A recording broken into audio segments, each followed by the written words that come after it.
Les valeurs d'entreprise. En voilà un sujet que j'ai toujours trouvé très peu intéressant, pour ne pas dire totalement insipide. Fort heureusement, tout le monde ne pense pas comme moi. C'est pour cela que je suis allé demander à Frédéric Fougera, l'homme de Tenkan Paris, et Jean-François Granat, le directeur marketing et communication dans l'industrie, qui vit à Lyon. Eh bien, Jean-François est venu faire une petite tournée parisienne, qui fut l'occasion, entre autres, de rencontrer Fred à ses bureaux chez Tenkan. Et comme vous l'avez compris, nous avons parlé des valeurs d'entreprise, mais aussi de la magnifique raison d'être, un petit peu des entreprises à mission, sans oublier la com des patrons et l'employé ou employee advocacy. J'espère que cet épisode en compagnie de Jean-François et Fred vous sera utile, car je pense que dans une carrière de communicante ou de communicant, quel que soit son âge, on a toujours à faire une magnifique plateforme de marque avec les missions, la vision et les valeurs. Je suis Laurent François, fondateur et dirigeant de l'agence Maverick. Très bonne écoute en compagnie de Jean-François Granat et Frédéric Fougera.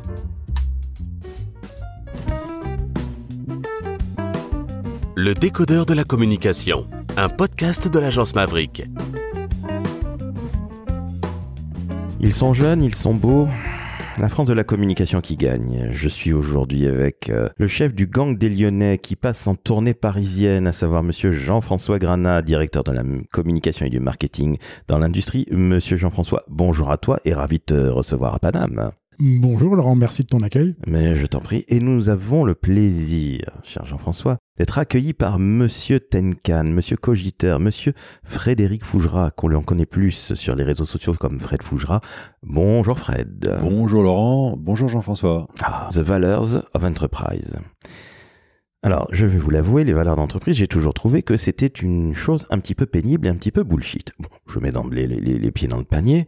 Les pieds dans le plat, pardon, tu vois, c'est l'émotion, mais je sais que vous avez une très grande expérience en tant que directeur de la communication ou du marketing. Vous avez fait plusieurs entreprises et qui plus est des belles, toi dans l'industrie Jean-François et toi dans plein de choses, Fred. Tu as travaillé aussi bien dans l'informatique que dans le pétrole, que dans l'immobilier, que dans la restauration collective. Toi Jean-François, tu as travaillé dans l'ascenseur, tu as travaillé dans l'agroalimentaire, tu as travaillé dans le transport et la logistique. Bref, vous avez de véritables expériences et expertises. Ces valeurs d'entreprise, très honnêtement, qu'est-ce que vous en pensez? Fred, si ça ne te dérange pas, on donne la parole au Lyonnais, l'homme qui deal de la rosette. Merci Fred, merci Laurent. Écoute, valeurs d'entreprise, oui, je te rejoins un petit peu sur ce que tu dis sur le côté un peu bullshit de certaines valeurs d'entreprise. Il faut quand même reconnaître que sur une plateforme de marque, quand c'est bien travaillé, les valeurs sont des vrais éléments d'engagement. Malheureusement, je trouve que c'est pas souvent bien fait et qu'on se retrouve souvent avec une liste de mots, souvent d'une banalité affligeante, et qui finalement ne définissent pas grand-chose, dans laquelle on peut un peu tout mettre et dans laquelle finalement pas grand monde se retrouve, ni client, ni salarié.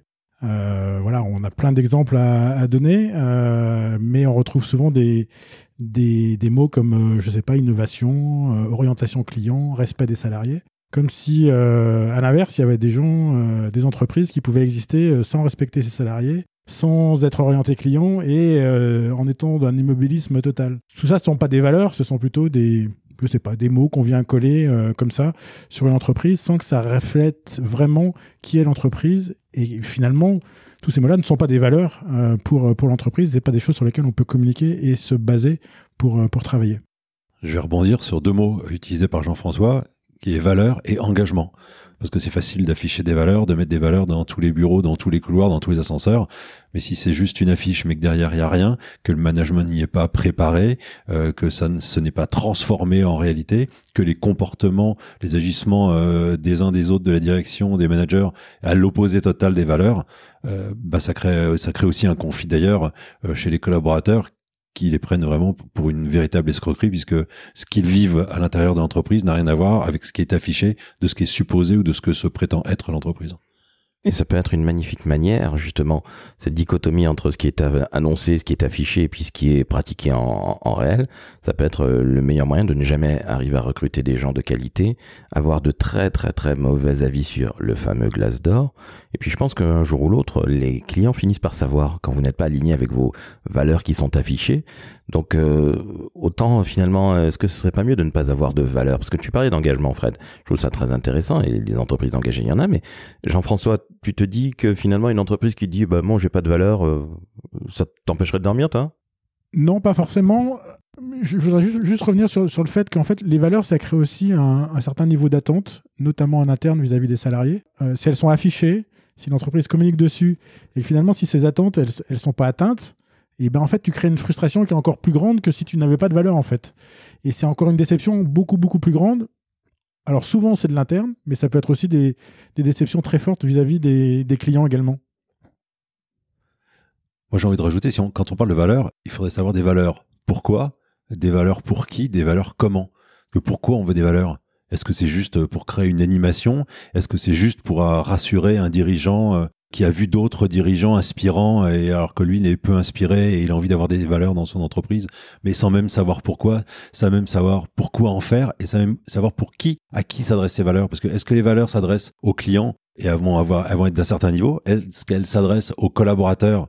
Du coup, ça va pas forcément être les mêmes valeurs. Peut-être que certaines valeurs pourraient concerner les deux cibles, mais d'autres pas du tout. Quand respecter les collaborateurs, oui, ça peut intéresser le client de se dire qu'il est client d'une entreprise qui respecte ses collaborateurs. Mais enfin, comme le disait Jean-François, quelle entreprise va prétendre ne pas respecter ses collaborateurs? D'ailleurs, souvent, parmi celles qui affichent respect des collaborateurs, certaines ne le respectent pas, ou pas tous les jours, ou pas tout le temps, ou pas tous les collaborateurs. Mais pourquoi? Est-ce que chaque personne qui nous écoute connaît les valeurs des différentes, d'abord les valeurs éventuellement de l'entreprise dans laquelle elle travaille, c'est même pas dit, les valeurs des entreprises qu'elles font le plus travailler, ou chez qui elles consomment du service ou du produit? Perso, je connais pas les valeurs de beaucoup d'entreprises avec lesquelles je suis en contact parce que je suis un consommateur. Donc, elles s'adressent à qui, ces valeurs? Quelle est l'idée derrière le fait d'avoir des valeurs? Est-ce que ça rassure les dirigeants? Est-ce qu'on pense qu'on est un manager ou qu'on a une politique de management parce qu'on affiche des valeurs? Mais en fait, c'est tout ce qu'il va y avoir derrière. C'est toute la déclinaison. C'est toute la pratique au quotidien qui vont donner une réalité potentielle à ces valeurs. Mais le seul fait d'avoir des valeurs et de les afficher, en gros, ça sert à rien. Ouais, je rejoins ce que dit Frédéric. Afficher des valeurs pour pas les appliquer, ça sert absolument à rien. Donc, il faut d'abord faire, puis après communiquer. Et l'exercice des valeurs, c'est souvent une sorte de passage obligé quand on fait une plateforme de marque. Et il faut remplir mission, vision, maintenant raison d'être, et puis les valeurs, et puis après on décline tout ça et on met tout ça en forme sous forme d'une belle charte graphique. Mais ce travail préparatoire, souvent c'est un passage obligé, sur lequel il y a très souvent pas beaucoup d'implication du management et de la direction. Sur des concepts qui sont des fois un peu fumeux. Et finalement, on le fait parce qu'il faut le faire, parce que les autres le font, parce que ça fait bien sur notre site web, et parce qu'on a envie de développer notre communication employeur. J'aime pas le mot marque employeur, alors j'utilise communication employeur. Et donc du coup, c'est un passage obligé, c'est bien de l'avoir, les RH sont contents, ils ont leurs valeurs, mais tant que c'est pas mis en œuvre, ça sert absolument à rien. Alors Jean-François, tu dis avec pas beaucoup d'implication du dirigeant, ou à l'inverse, avec le dirigeant qui vient imposer 4-5 valeurs. Souvent le dirigeant qui arrive, il arrive avec ses valeurs, les valeurs qu'il affichait dans l'entreprise précédente et qu'il affichera dans l'entreprise suivante. Des valeurs qu'il amène dans une entreprise dont il ne connaît rien, il connaît pas l'historique, il connaît pas l'ADN, mais il vient avec ses valeurs parce que c'est son affichage, c'est sa signature, et qui n'a en réalité aucune existence réelle, aucune réalité, c'est le mot que je cherchais. Parce qu'il ne connaît même pas l'entreprise encore dans laquelle il arrive, quoi. Ce qui veut dire qu'au final, on est quasiment tous d'accord que ces valeurs sont, comme tu le dis très justement Jean-François, dans la plateforme de marque, la vision, la mission, blablabla, il y a les fameuses valeurs parce qu'il faut bien en avoir. Allez, qu'est-ce qui est bien d'en avoir 4? C'est bien, non? 3? 5? On s'en fout si on sait pas pourquoi faire. On peut en avoir 5, on peut en avoir 10. Moi, je suis arrivé dans des groupes où il y avait des groupes éclatés en réseau par pays, et le groupe avait 10 valeurs. Dans le pays où était basé le groupe, il y en avait 25. Dans d'autres pays, il y en avait 15. Et donc, le premier travail qu'il a fallu faire, c'est d'essayer d'harmoniser les valeurs pour qu'il y ait une forme de cohérence et qu'il n'y ait éventuellement pas de contradiction dans les valeurs. Donc, il n'y avait pas vraiment de contradiction, mais parfois, ça partait dans des sens assez opposés. Et en tout cas, il y avait un manque de cohérence tel qu'il fallait commencer par mettre un peu d'ordre là-dedans pour avoir un affichage, un semblant d'affichage qui ressemble à quelque chose. Ça montrait déjà que c'était pas fait de façon sérieuse au départ, peut-être avec de bonnes intentions, je dis pas, mais en tout cas c'était pas très sérieux et ça ressemblait plus à de l'affichage et donc à de la mauvaise communication plutôt qu'à du bon management, quoi. Ouais, pour réenchérir sur ce que dit Frédéric sur le manque de sérieux de la façon dont souvent sont faites les valeurs. Il existe même des livres où il y a des listes de valeurs. Alors, je sais plus, je crois que c'est 120 ou 150 mots à mettre et à utiliser pour les valeurs. Je crois, Frédéric, toi, tu parlais d'un livre où elles étaient même classées par ordre d'importance. Il y a quelque temps, j'avais effectivement, quand je dirigeais la com, la RSE de certains grands groupes, je travaillais avec un livre qui classait, c'était effectivement environ autour de 150. Donc les valeurs les plus communément utilisées en France et à l'étranger, et celles qu'on retrouvait le plus systématiquement et celles qui étaient le plus rares. Donc si on voulait être comme tout le monde, il suffisait d'aller prendre dans les 10 premières, choisir, faire son marché dans les 10 premières. Et puis si on avait envie de se singulariser, si on avait envie d'être un original, on allait chercher des valeurs plus rares ou plus rarement utilisées. Ouais, je disais une statistique, je crois qu'il y a 65% des entreprises en France qui ont la notion d'intégrité dans leurs valeurs. Moi, je ne connais pas d'entreprise qui existe en n'étant pas intègre. Hein. Donc, l'intégrité, c'est pas une valeur. C'est une obligation, tout ça, même légale, en plus, dans celle-ci, dans une entreprise. Donc, on n'est pas dans le cadre de valeur, là, on est bien dans le cadre d'obligation. Dans le même ordre d'idée, excellence opérationnelle, on le retrouve quasiment tout le temps. Depuis 20 ans, innovation.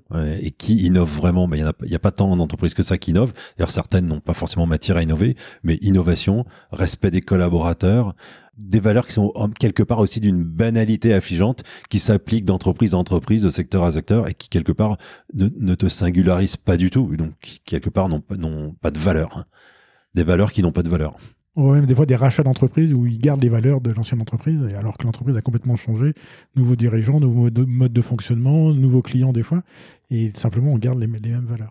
À l'inverse, je crois que si les valeurs elles sont bien choisies, ça peut être un vrai élément de communication à la fois en interne et en externe. Je citais tout à l'heure l'exemple de cette entreprise où j'ai regardé leurs valeurs et il y avait marqué le mot curieux. Donc déjà, ça m'a étonné parce que ça fait pas partie de la liste des 150 dont on parlait tout à l'heure. C'est 149e. C'est peut-être. Je plaisante, mais ça doit être à ce niveau-là. Et je me dis, tiens, curieux, pourquoi est-ce qu'ils ont cette valeur curieux? Et en fait, il se trouve que cette entreprise, elle fait des études de marché. Donc, on s'attend bien à ce qu'une entreprise qui fait des études de marché, il soit dans l'entreprise curieux. C'est un élément fort de communication à la fois pour leurs clients en disant, nous, on a une façon de faire notre métier, c'est d'aller creuser, d'aller chercher. Et puis, en même temps, pour les salariés de dire, votre métier, c'est d'être curieux, c'est d'aller chercher l'information que vous demandent nos clients. Ça se tient, j'ai envie de te dire. Alors après, on peut citer aussi les fameux Patagoniens. Que tout le monde cite un petit peu comme exemplaires vis-à-vis de leurs valeurs. Alors, je ne les connais pas, mais autour de tout ce qui est, on va dire, environnemental, consommation réfléchie, etc., ils sont plutôt bons. Ouais, alors Patagonia, c'est vrai que c'est un peu l'exemple d'entreprise qu'on cite tout le temps, mais c'est un véritable exemple d'entreprise qui a des valeurs et qui, surtout, ce que disait Fred, a pris des engagements derrière, et des engagements très forts. Enfin, quand ils font le 1% pour la planète en disant on fait pas de pub et on verse le 1% qu'on mettait pour la pub sur des projets environnementaux, quand ils ont une politique sociale telle qu'ils l'ont, ce sont des gens qui ont vraiment pris des engagements hyper forts. Et là, on n'est plus sur des valeurs, mais ce que disait Fred tout à l'heure, c'est des engagements et une entreprise qui tient ses engagements.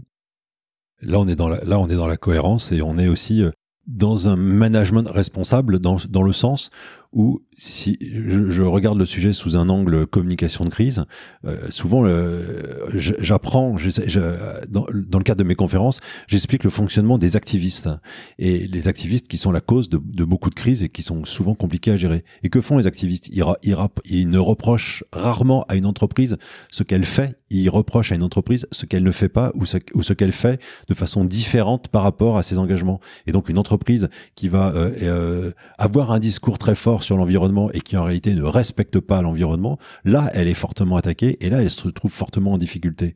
Et donc, à quoi bon avoir des engagements ou des valeurs sur des questions environnementales si on n'est pas capable de les respecter, si on progresse pas sur ce sujet ou si on n'y est carrément même pas attaché. Là, et là, ça devient dangereux aussi d'avoir des valeurs. Au final, est-ce que tout ça, c'est pas tout simplement du bon sens? Tu parlais de la fameuse société qui fait des études de marché qui se doit d'être évidemment curieuse. Bon, Patagonia qui s'est toujours bougé, mais ça, je pense que c'est vraiment parce que de mémoire, c'est encore une entreprise familiale avec le fondateur qui est là depuis 5 ou 6 décennies. Donc, il a monté la boîte vraiment à son image et ça cartonne partout à travers le monde. C'est une world company, mais quelque part, c'est encore fidèle à ce que cet homme est. Peut-être que le jour où il passe sa trépas, ce sera une autre paire de manches. Tu parlais de ces engagements qui sont extrêmement importants pour l'entreprise, Fred, mais finalement, tout ça n'est que du bon sens. Est-ce qu'on a réellement besoin de tout ce marketing corporate /RH commercial dans les entreprises aujourd'hui, selon vous? Mais je pense pas qu'il y ait une réponse définitive à cette question parce que ça dépend et de la vision et de la façon de le faire et de la cohérence. Oui, ok, ça peut être de la com, et je pouvais donner le sentiment de critiquer cet aspect communicationnel. Mais si c'est pour faire de la bonne com, si c'est pour être cohérent, si c'est pour dire des vérités, si c'est pour valoriser un vrai travail, un véritable état d'esprit, une véritable façon de faire, alors oui, bah c'est des sujets de communication et tant mieux et pourquoi pas. Si c'est sous un angle marketing et que ça permet de mieux vendre et que le consommateur soit parfaitement informé d'un état d'esprit, mais encore une fois, d'une façon de faire, de fabriquer, pourquoi pas? C'est quand c'est pas cohérent ou quand c'est faux que ça pose un problème. Et ça doit pas être une obligation d'avoir des valeurs.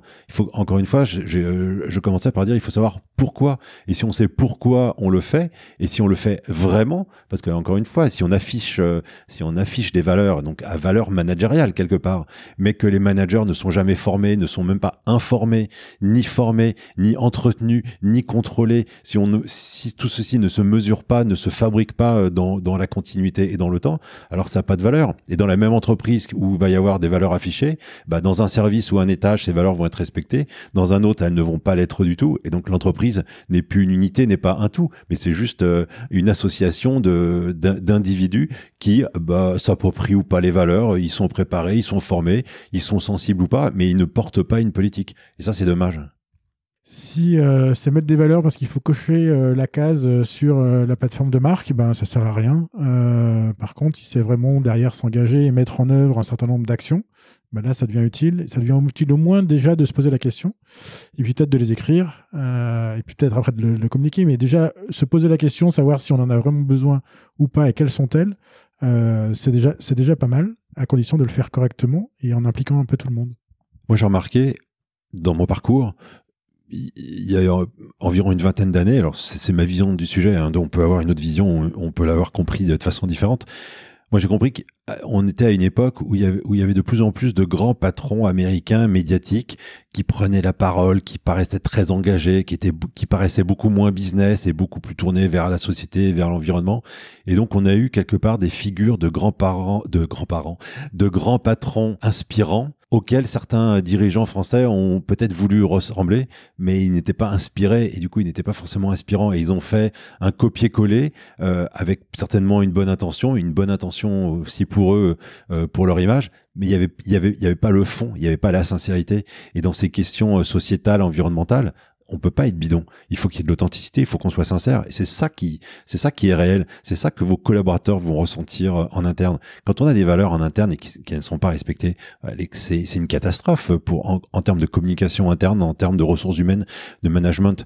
Mais ces collaborateurs, c'est aussi, ce sont des prescripteurs, mais c'est aussi des détracteurs potentiels. S'ils disent à l'extérieur de l'entreprise ou dans le dîner de famille ou entre amis, ah bah oui, mais moi, ma boîte, on fait pas vraiment ci, on fait pas vraiment ça, ou si simplement ils se plaignent d'une façon dont ils sont traités, alors que l'entreprise prône des valeurs extraordinaires sur les collaborateurs et le respect de l'humain, bah, là, il y a quelque chose qui cloche et ces valeurs, elles ont un contre-effet, voire des effets, des impacts négatifs.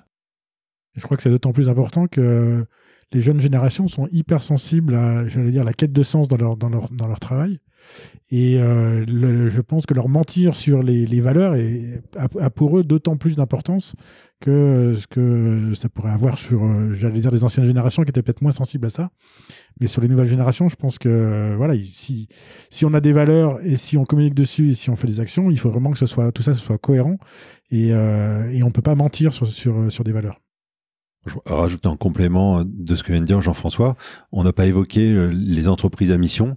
Les entreprises à mission, les entreprises qui décident de passer au stade et au statut d'entreprise à mission, donc avec un affichage d'engagement, mais là ça va au-delà de l'affichage puisqu'il s'agit d'avoir des actions qui correspondent à ces engagements et des actions dont on va devoir mesurer l'impact et prouver l'impact. Donc il y a une recherche de la preuve si on veut garder le statut et si on veut avoir la certification et garder tout au long de la vie cette certification, elle est notamment faite, la première motivation, elle est notamment faite pour la rétention des collaborateurs, arriver à fidéliser les collaborateurs en donnant du sens, en permettant aux collaborateurs d'avoir des engagements au sein de l'entreprise, et ça permet aussi, une des ambitions, c'est aussi de recruter des collaborateurs, et comme le disait Jean-François, notamment les plus jeunes, qui sont en quête de sens. Et oui, le salaire c'est important, oui, le job c'est important, mais je veux pas aller travailler dans n'importe quelle entreprise qui fait n'importe quoi, qui se comporte mal.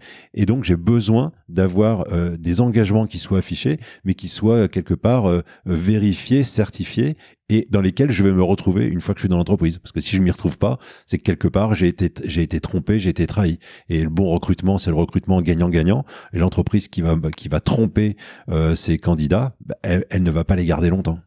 Oui, exactement. Je crois que c'était ce que vient de dire Fred, c'est complètement l'idée de la loi Pacte. On sait que c'est issu des travaux de Jean-Dominique Sénard et Nicole Notat, à la fois un patron et un syndicaliste, une syndicaliste, et que l'entreprise, elle a un rôle au-delà du simple rôle de profit, qui est d'avoir un vrai rôle sociétal. Et on parlait de valeur, mais l'engagement pour moi est beaucoup plus fort, et notamment l'avantage de l'entreprise à mission, c'est que non seulement on prend nos engagements, mais derrière il y a tout un process et il y a tout un outil de mesure, et on garantit que l'entreprise mène des actions qui font sens par rapport à ces engagements, et qu'il y a des résultats qui sont concrets. Après, il y a maintenant des obligations de reporting derrière tout ça, du reporting extra-financier qui aujourd'hui était limité uniquement à un certain nombre d'entreprises, qui va aujourd'hui s'étendre, et on peut que se féliciter de ce type de démarche. Je trouve ça très très bien, très honnêtement, mais moi qui suis patron d'une TPE, moins de 10 salariés depuis 15 ans, qui était représentant de la CPME, qu'on appelait CGPME avant, donc la Confédération des PME. C'est le MEDEF des PME pour celles et ceux qui nous écoutent et qui ne connaissent pas nécessairement ces organisations patronales. Je me suis aperçu que toutes ces choses-là, l'entreprise à mission, la raison d'être dont on n'a pas encore parlé, les valeurs d'entreprise, la CSRD qui arrive, qui devra être mise en place pour tout le monde dans quelques temps, ça devient finalement, ça part d'un bon sentiment. Tu le disais, l'entreprise à mission, Michel Notat, grande syndicaliste, je ne me rappelle pas du nom du patron avec lequel... Jean-Dominique Sénard, c'était Nicole Notat. Nicole Notat et Jean-Dominique Sénard. Ah pardon, excuse-moi, Nicole Notat, pardonnez-moi Madame Notat. Jean-Dominique Sénard qui était le patron à l'époque de Michelin, qui est aujourd'hui le patron du groupe Renault. Ah oui, donc deux TPE aussi. Et trait de plaisanterie, je suis toujours très surpris de toutes ces choses qui sont très vertueuses, mais qui, pardonnez-moi l'expression par avance, emmerdent tout dirigeant de TPE ou de PME. C'est objectivement des choses qui sont, alors, quand c'est la com ou le marketing qui s'amuse et les RH qui se pignolent, pardonnez-moi encore l'expression, sur des valeurs, ok, ça passe.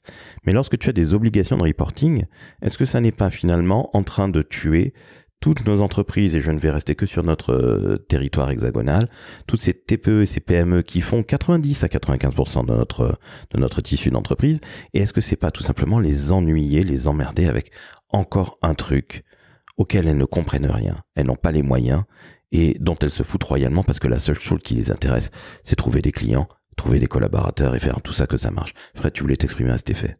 Oui, parce que les obligations auxquelles tu fais référence, c'est les obligations pour les grandes entreprises qui décident de devenir des entreprises à mission. C'est elles qui se créent une charge supplémentaire d'animation de ces projets, de ces programmes, de contrôle, de reporting.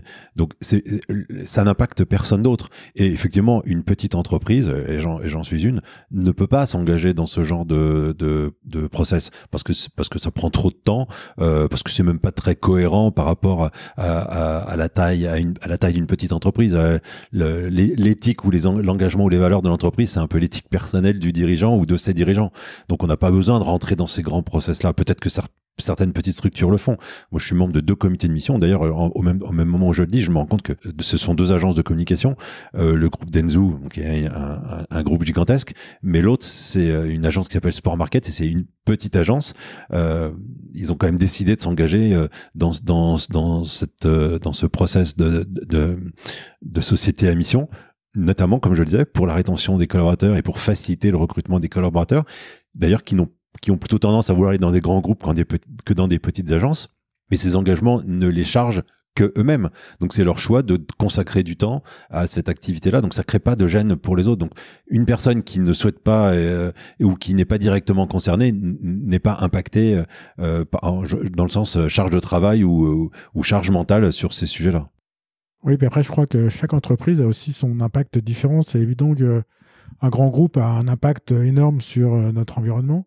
Mais à l'inverse, on sait très bien qu'il y a des tas de petites entreprises locales qui ont aussi des impacts plus petits à un niveau local. Je sais pas, il y a des imprimeries qui vont aller sponsoriser le club de foot, mais du coup, ça va permettre aux enfants ils vont embaucher aussi des salariés qui sont membres du club de foot. Ça fait vivre une économie locale. Et c'est vrai que les entreprises, elles ont cet impact sur leur environnement. Et c'est important de le reconnaître à travers des structures telles que les entreprises à mission, par exemple, ou montrer que l'entreprise va au-delà de simple reporting financier. Oui, je peux donner des exemples pour illustrer le propos des contraintes ou des non-contraintes que ça peut engendrer. Par exemple, donc un groupe comme Dentsu qui fait beaucoup de publicité. Dans ses engagements, il va par exemple se dire que plutôt que d'aller tourner en Afrique du Sud une publicité pour une voiture, peut-être qu'on va pouvoir la tourner en France ou en Europe, ce qui va réduire l'empreinte carbone, ce qui va avoir de moindres coûts. Ça, c'est une première chose. Mais son action reste au niveau du conseil. Si son client veut absolument que le tournage se fasse en Afrique du Sud, là, Dentsu, dans son action, ce sera limité à son conseil. Mais va pouvoir voir autre chose et se dire, plutôt que d'emmener 50 collaborateurs en business en avion pour les faire le tournage, on va privilégier l'emploi de personnes en local, ce qui va créer de la richesse en local et ce qui va encore une fois réduire l'empreinte carbone. Donc à chaque fois, c'est une réflexion globale avec plusieurs options, plusieurs tiroirs, mais les contraintes, il n'y a pas de contraintes qui vont être imposées aux autres parties prenantes, en l'occurrence le client. Le client va juste lui proposer des options et on va essayer de le sensibiliser sur le pourquoi des propositions alternatives lui sont faites. Après, il prend pas. Et à chaque fois, il y a plusieurs options qui permettent quelque part d'être toujours dans une action plus responsable, tant socialement que écologiquement. C'est pas avoir une action plus environnementale au détriment de l'action financière. C'est, j'allais dire, tourner en Afrique du Sud ou tourner en France. Le tournage, il aura lieu. Il y en a un qui aura un certain coût. Après, c'est à l'entreprise de choisir. S'ils ont envie d'aller en Afrique du Sud, on va en Afrique du Sud. Mais ça n'a pas d'impact sur le résultat financier de l'entreprise. On a toujours l'image de ah oui, mais si on fait des actions environnementales, des actions sociales, ça va coûter super cher et on va faire moins de profit. Non, pas forcément. Parce que ça va permettre de retenir des salariés, ça va permettre d'embaucher, ça va permettre d'avoir des clients peut-être plus satisfaits et tout ça. Alors, c'est un peu, des fois, compliqué à mesurer, mais ça a un vrai impact aussi sur le résultat financier de l'entreprise. Je reviens en fait par rapport à ces petits fournisseurs que nous sommes, qui travaillent avec des grands groupes, comme où tu as travaillé, Jean-François. On le sait pertinemment, le grand groupe est souvent donneur d'ordre pour le petit. Et moi, ce qui me fait très très peur, avec toutes ces nomenclatures, toutes ces obligations plus ou moins volontaires, c'est que dans les appels d'offres, parce que nous devons faire des appels d'offres, pas nécessairement publics, qui peuvent être aussi privés, on nous demande de plus en plus de choses, de montrer ce qu'on a fait vis-à-vis de tout ça, vis-à-vis de l'environnement, etc., etc. Et ce qui est très compliqué, parce qu'en effet, tu l'as dit finalement très justement, Fred, si l'envie du dirigeant ou des fondateurs de l'entreprise est d'être très vertueux, par exemple sur l'environnement, tu parlais de cette agence de sport marketing, où là c'était vraiment une envie très personnelle, je le comprends parfaitement, mais moi je n'ai jamais été particulièrement intéressé par toutes ces normes, etc., etc. Et je me dis que ces obligations peuvent être très embêtantes. Et finalement, ça part d'un très bon sentiment, mais ça peut aussi nous faire perdre tout simplement du business.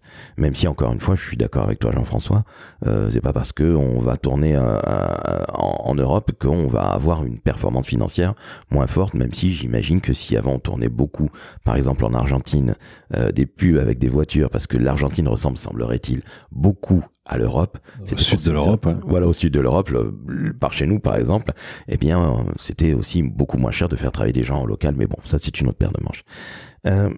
On n'a pas parlé de la fameuse raison d'être. J'ai ouï dire que la raison d'être était en train de se casser la figure en France. J'ai lu ça sur LinkedIn, ça vaut ce que ça vaut bien entendu, mais évidemment ça a tilté dans ma tête parce que j'ai toujours été convaincu que la raison d'être d'une entreprise était de bien servir ses clients, de pouvoir se développer en embauchant de très bonnes personnes, mais pour le reste... La notion de raison d'être, elle vient encore une fois du travail qui a été fait, du travail préparatoire sur la loi Pacte, de faire en sorte que les entreprises, dans leur raison d'être, incluent leur dimension sociale et sociétale. Donc, dans tous les exemples que tu as donnés, là, il manquait quand même la dimension sociale, sociétale et environnementale que tu n'as pas citée. Et cette dimension, elle est vraie sur les grands groupes. Elle est un peu plus difficile à trouver je suis d'accord avec toi, sur une toute petite entreprise qui a du mal à boucler ses fins de mois. Mais cette raison d'être, moi, je trouve que c'est intéressant de faire rentrer justement cette dimension sociale, sociétale et environnementale dans l'explication de ce qu'est l'entreprise. Voilà. Après, quand tu dis que ça se casse la gueule, je pense que on retrouve ce qu'on a dit précédemment sur les valeurs, c'est quand c'est bien fait, c'est hyper efficace. Moi, j'adore quand Danone dit, par exemple, que son métier, c'est la santé par les aliments. Je trouve ça, on voit la dimension santé, la dimension sociétale qui a à travers cette information-là. Après, on voit beaucoup d'entreprises qui ont défini leur raison d'être comme être le leader sur leur marché. Ça, c'est un objectif commercial à la rigueur ou un embryon de stratégie, mais c'est pas une raison d'être. Enfin, personne ne crée une boîte pour être le leader sur son marché. Ça sert à rien d'être le leader sur son marché si on n'a pas besoin de l'être. Voilà. Et c'est pas une raison d'être. Une raison d'être si on rapporte ça à l'individu. Moi, ma raison d'être, c'est pas d'être le meilleur dans tel ou tel domaine. Mais voilà, on a chacun nos objectifs individuels, et c'est exactement la même chose pour l'entreprise. J'ai jamais été très à l'aise avec la notion de raison d'être, mais parce que au début, j'ai perçu comme une mode et comme une façon de chercher à se distinguer à laquelle je ne croyais pas trop. Et je prends l'exemple, par exemple, d'une entreprise, d'un cigarettier qui a pour raison d'être de faire arrêter les gens de fumer.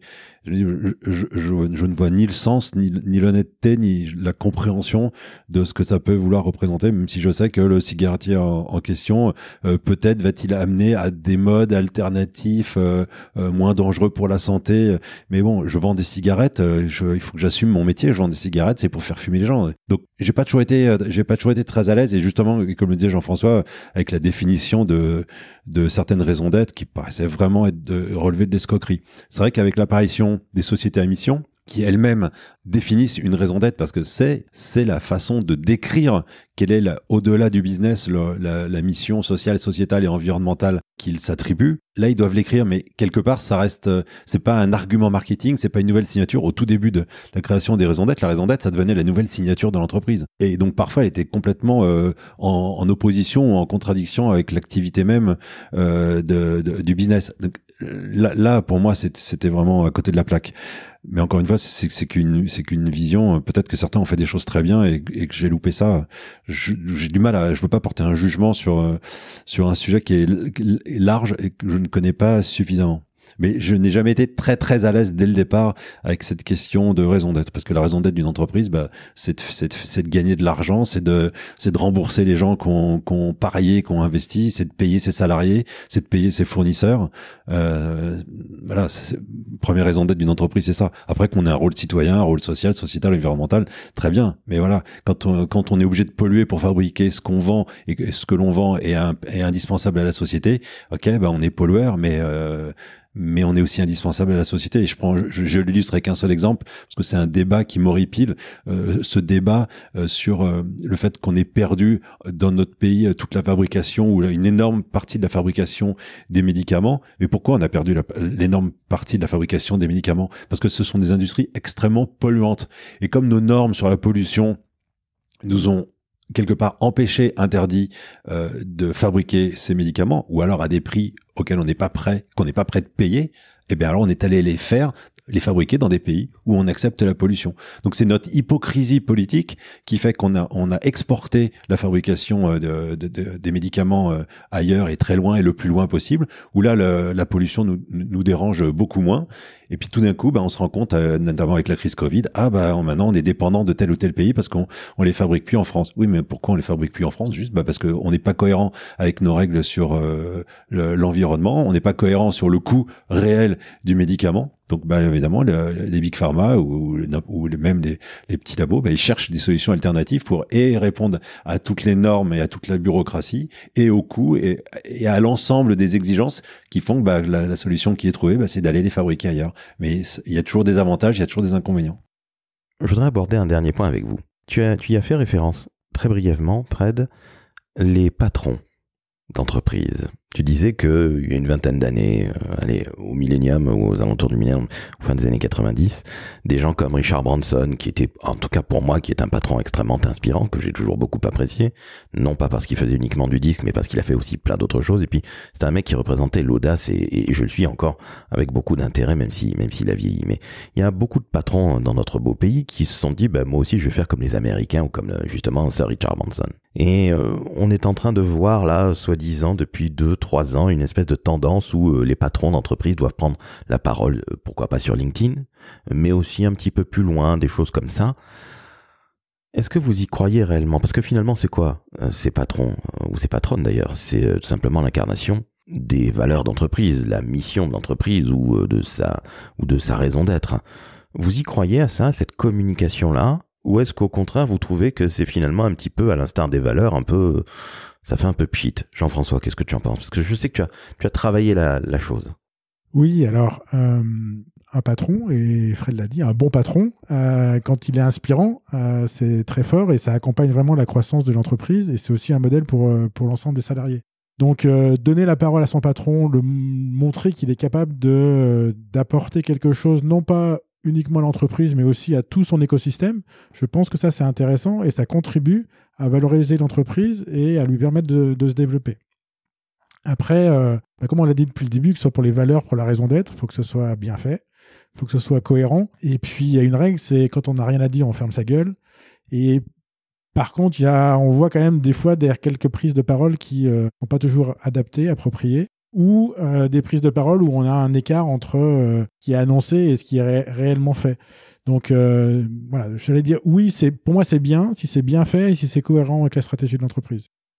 Parfaitement aligné. Je voudrais revenir sur c'est quoi le rôle d'un patron. Le rôle d'un patron, c'est d'avoir une vision pour une organisation et c'est d'être un décideur, d'être capable de prendre des décisions. Après, si le patron a les capacités et s'il a l'appétence, s'il est capable d'incarner personnellement par un discours, alors évidemment c'est un plus pour la communication, c'est un plus pour la marque, mais c'est pas la priorité, c'est pas le plus important, et c'est pas ce qu'on doit attendre en premier d'un patron. Et donc moi quand je disais tout à l'heure quand je disais une vingtaine d'années, c'est parce que je pense aux grands patrons de la tech américains qui ont commencé à faire leur présentation business, ça ressemblait autant à une conférence qu'à une présentation business. Et puis ils n'étaient plus en costard cravate, ils étaient à la cool, ils avaient une attitude, ils avaient des coiffures qui demandaient 2 heures pour apparaître mal coiffés. Enfin, il y avait voilà tout un environnement personnel qui devait correspondre au bonhomme. Je pense, je dis bonhomme parce que j'ai essentiellement des figures masculines à l'esprit, mais il y a certainement eu des femmes. Il y avait aussi de la diversité qui rentrait dans ces grands dirigeants, alors que c'était pas forcément l'image qu'on avait du grand dirigeant. Et ils ont porté des discours, oui, inspirants. Donc du coup, c'est devenu des figures médiatiques et peut-être autant figures médiatiques pour leur discours que pour la direction de l'entreprise et les services qu'ils proposaient. Et c'est là où j'ai le sentiment d'avoir vu aussi en France des patrons qui avaient envie de ressembler à ça, mais qui étaient pas forcément très inspirés, mais qui avaient envie d'être inspirants, mais en miroir de ces patrons, notamment américains. Il y a aussi des Asiatiques ou des Indiens qui ont été dans cette même lignée. C'est un peu à travers le monde, en tout cas c'est ce qu'on a pu voir. chez nous, il y a eu cette envie aussi, chez certains, de vouloir ressembler à ces grandes figures, mais pas forcément avec la capacité de l'être, parce que on ne s'invente pas inspirant, on l'est parce que aussi, peut-être parce qu'on porte des valeurs ou des engagements de longue date et que quelque part, on a envie de les transmettre en plus dans son activité de dirigeant d'entreprise. Et ce n'est pas forcément fabriqué pour communiquer, quoi. Ça peut être aussi à double tranchant, c'est quand l'image du patron change, l'image de l'entreprise change. Hein. On peut parler de Bernard Tapie, par exemple, qui a été un patron très inspirant au début et qui a été moins inspirant, j'allais dire, un peu sur la fin de sa carrière d'homme d'entreprise. Juste pour revenir sur ce que disait Fred, par exemple, c'est intéressant aussi de noter que quand on parlait de patron inspirant et qui portait l'image de l'entreprise, on a tous à l'esprit les présentations, tu parlais des présentations de patrons américains, les présentations que faisait Steve Jobs chez Apple. Et faut voir que ça a évolué. Au début, il était tout seul sur scène, et il présentait tout, il faisait tout. Puis petit à petit, il a commencé à faire rentrer quelques membres de son comité de direction qui venaient aussi sur scène. Et aujourd'hui, quand on voit les présentations que fait Tim Cook, qui a une autre personnalité que Steve Jobs, on voit que finalement, il fait l'intro, il fait la conclusion, et puis tout le reste est présenté par les salariés. Peut-être aussi ça correspond peut-être plus à ce qu'est Apple aujourd'hui, les valeurs qu'elle porte aujourd'hui. Et c'est une autre façon de présenter ça. Et on voit que la communication qui repose sur une seule personne aujourd'hui, elle a beaucoup évolué. Alors merci beaucoup Jean-François, parce que tu vois, je disais que c'était le dernier point qu'on voyait ensemble, les patrons qui prennent la parole, mais justement le fameux employé advocacy, vous savez, les ambassadeurs, les salariés ambassadeurs. Vous y croyez réellement à ça ou pas? Parce que vous avez fait de très très belles entreprises, vous avez fait des World Company tous les deux. Sincèrement, j'ai toujours été, moi qui ai fait beaucoup de communication RH ou d'image employeur ou de marque employeur, je suis désolé les gars, mais je n'ai jamais cru à ça. Sauf dans quelques entreprises, par exemple comme Coné, où on s'est connus justement, Jean-François et moi, qui est une entreprise d'ascenseur numéro 4 mondiale. Mais très sincèrement, je n'ai jamais cru à ces choses-là, et particulièrement à l'ère des réseaux sociaux où justement les entreprises poussent leurs salariés à prendre la parole. Et en fait, vous avez plein de gens qui le font pas. Alors, tout le monde n'est pas un communicant né, mais je n'y crois absolument pas. Vous, de votre point de vue et de votre point de vue de communicant, et qui connaissez évidemment toutes les histoires d'image employeur, vous les connaissez très très bien tous les deux, qu'est-ce que vous pensez de ça? L'employé advocacy, c'est finalement tout aussi pipeau que les valeurs, ou est-ce que... Je sais pas, je suis pas très partagé, je pense que c'est un pur bullshit personnellement. Alors je partage pas du tout ton point de vue. Moi, je pense que les collaborateurs peuvent avoir un rôle essentiel pour l'image à plus d'un titre d'ailleurs, parce que ça peut être pour faciliter le recrutement, ça peut être aussi en cas de crise, pour venir défendre l'entreprise en cas de crise. Encore une fois, il faut savoir répondre au pourquoi. Qu'est-ce que je fais des collaborateurs et en quoi ils peuvent contribuer à la communication de l'entreprise? Si on imagine que l'employé advocacy, ça va permettre à l'entreprise de s'épargner tous ses budgets marketing ou communication, parce que le seul fait qu'il parle de l'entreprise sur les réseaux sociaux, ça va suffire à dorer son image, à valoriser ses services. Là, je pense qu'on se trompe. Donc c'est un outil parmi d'autres outils, mais c'est un levier qu'il est quand même utile de travailler et qu'il est parfois indispensable d'utiliser. Et je pense notamment à la communication de crise. Encore une fois, les collaborateurs, ce sont des prescripteurs de l'entreprise. Quand on est un collaborateur, que l'on aime ou pas son entreprise, qu'on s'y sente bien ou qu'on y soit pas très à l'aise, c'est un peu comme la famille. À partir du moment où on attaque la famille, on se met à défendre notre famille, même si c'est l'oncle ou la tante qu'on déteste. C'est assez naturel, parce que quelque part, quand vous critiquez quand quelqu'un critique ton entreprise, il te critique toi-même. Donc tu te sens agressé et tu as envie de répondre. Et donc je pense qu'on doit accompagner les collaborateurs à pouvoir s'exprimer, pas nécessairement au nom de l'entreprise, là c'est un peu plus sensible, mais en tout cas d'être capable d'avoir des éléments pour s'exprimer et pour parler de l'entreprise et parler bien de l'entreprise, et notamment être capable de venir en défense de l'entreprise quand celle-ci est attaquée. À l'inverse, si l'entreprise se comporte mal et que si on reboucle avec les valeurs et que les comportements de l'entreprise sont contraires à tout, le collaborateur peut aussi être un détracteur. Et c'est un détracteur d'autant plus crédible qu'il est salarié de l'entreprise. Donc je pense que c'est un sujet qu'il faut travailler et ça fait partie de la communication interne. Pour moi, c'est l'image, c'est une partie de l'image employeur, de la communication employeur qui fait partie de la communication interne. Et il faut savoir l'utiliser parce que je candidate dans une entreprise et que sur LinkedIn je lis telle ou telle information positive ou négative, ça me donne plus ou moins envie d'y aller. Que parce que je vais sur un site de notation de collaborateurs qui sont toujours d'entreprise ou qui y sont passés, ça me donne envie d'y aller. Ou ça me donne surtout pas envie d'y aller, parce que dans un dîner, parce que dans une soirée, je vais entendre parler de telle entreprise, de tel service, de tel manager, et je vais me dire, ah bah non, ça donne vachement envie d'aller travailler dans cette boîte, ou au secours, jamais je vais postuler dans cette boîte. Donc moi, je pense plutôt que l'employé advocacy, c'est une bonne face, c'est un sujet qu'il faut travailler, il faut pas tout en attendre, faut pas en attendre de trop, faut pas trop fantasmer dessus, mais il faut en même temps surtout pas le négliger. Souvent, les gens pensent employé advocacy, allez, je laisse mes salariés parler comme ils veulent, n'importe quoi, n'importe comment, etc. Non, c'est pas ça l'employé advocacy. C'est bien structuré, savoir ce qu'on veut faire, ce que disait Fred, c'est pourquoi est-ce qu'on veut le faire.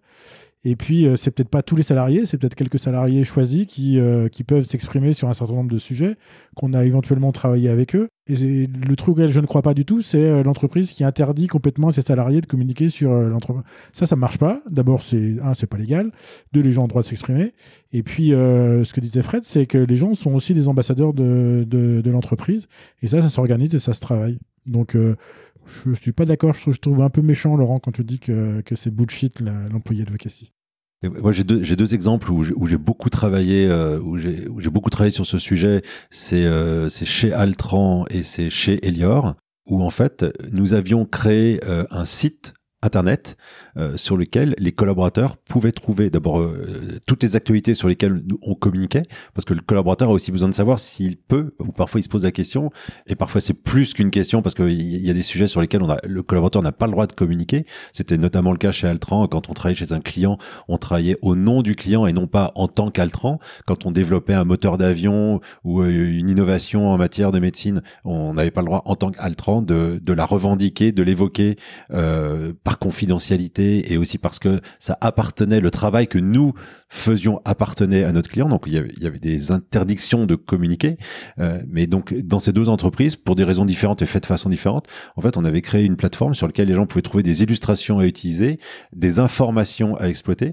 voire des publications déjà rédigées, et les gens allaient se servir, ne se servaient pas, ils s'en inspiraient, mais on les accompagnait en leur donnant de la matière et en même temps en les guidant sur ce sur quoi ils pouvaient communiquer. Et ça fonctionne très très bien. C'est ça une vraie politique d'employé advocacy. C'est pas laisser les gens parler et sur n'importe quoi, n'importe comment, sur n'importe quel site.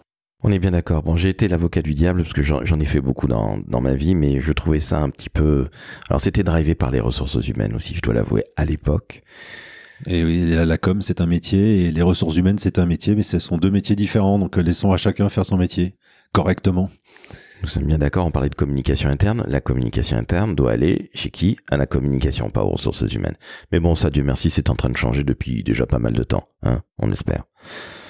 Bref, alors écoutez messieurs, je tiens à vous remercier parce que c'était absolument passionnant. Sincèrement, je pense qu'il faut que vous reveniez tous deux, monsieur Fougera. Est-ce que vous voulez revoir monsieur Grana? Bah, ça sera avec grand plaisir, mais revenir comme c'est moi qui vous accueille dans mes bureaux, donc je serai toujours là. C'est à vous de revenir quand l'idée vous viendra.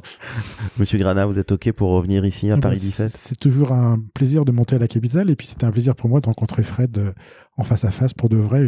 Il existe vraiment. Voilà, ce n'est pas qu'une image sur les réseaux sociaux. Ce n'est pas de l'IA. Ce n'est pas de l'IA, exactement. Et est-ce qu'il est aussi désagréable que sur les réseaux sociaux comme Twitter?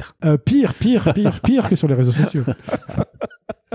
Bon, chers auditrices et auditeurs, vous avez compris que, bon, pour moi, les valeurs, je ne sais pas si c'est stop ou encore les valeurs d'entreprise, mais bon, vous ferez votre propre opinion, et puis des fois, de toute façon, on est amené à travailler sur des sujets auxquels on ne croit pas nécessairement, donc évitez juste d'aller puiser dans les 150 qui sont les plus intéressantes ou les 150 moins intéressantes. Jean-François, tu vas dire quelque chose? Oui, j'allais dire, on pourrait demander à nos auditeurs de partager les valeurs de leur entreprise, on verra si tout le monde met les mêmes mots ou pas. Excellente idée. Sans engagement et sans jugement. Juste mettez vos valeurs, les valeurs de l'entreprise dans laquelle vous travaillez. Ça sera une information, ça permettra de faire des stats. Exactement. Et on va voir le travail en équipe, s'il ressort beaucoup, l'innovation. Et l'excellence. Et l'orientation client. Exactement, j'allais dire le respect du client. En te remerciant.